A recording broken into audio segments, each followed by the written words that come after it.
Hello, welcome to A Manic Odyssey and this DBT journey. This video we're looking at how to troubleshoot our emotion regulation skills if we find what we are doing in the moment is not working.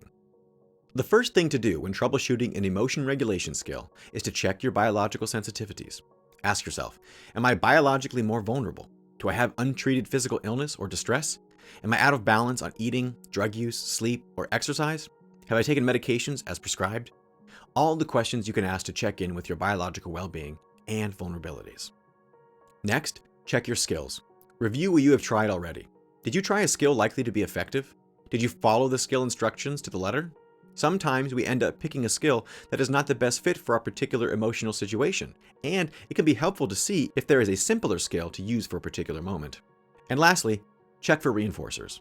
Ask yourself, do my emotions communicate an important message or influence people to do things? Do my emotions motivate me to do things I think are important? Do my emotions validate my beliefs or identity? Do my emotions feel good?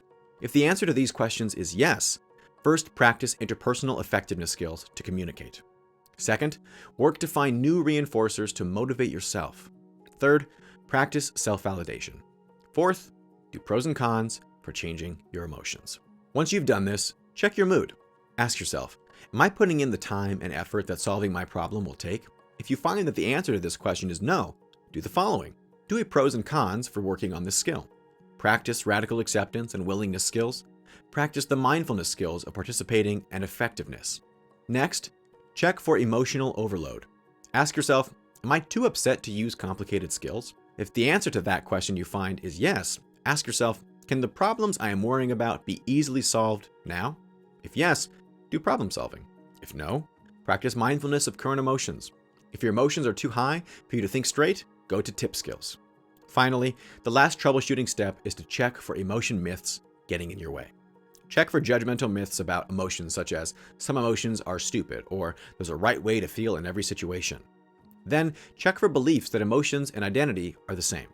For example, thinking, my emotions are who I am. If you find yes, these myths and beliefs are present, do these three things. Check the facts, challenge the myths, practice thinking non-judgmentally. That's all for this video. I hope you can see how valuable troubleshooting your emotion regulation skills can be. It's important we know why we're doing something, as well as knowing if something is not working for us. When we troubleshoot, we're laying groundwork to use these emotion regulation skills successfully in the moment and the next time we'll need them. This is the end of the emotion regulation module. Next video, we start the interpersonal effectiveness module, and we'll go over the goals of interpersonal effectiveness. Thanks for watching. Don't forget to like, subscribe, and share these videos and these skills with anybody you believe will benefit. And I'll see you in the next one. Bye-bye.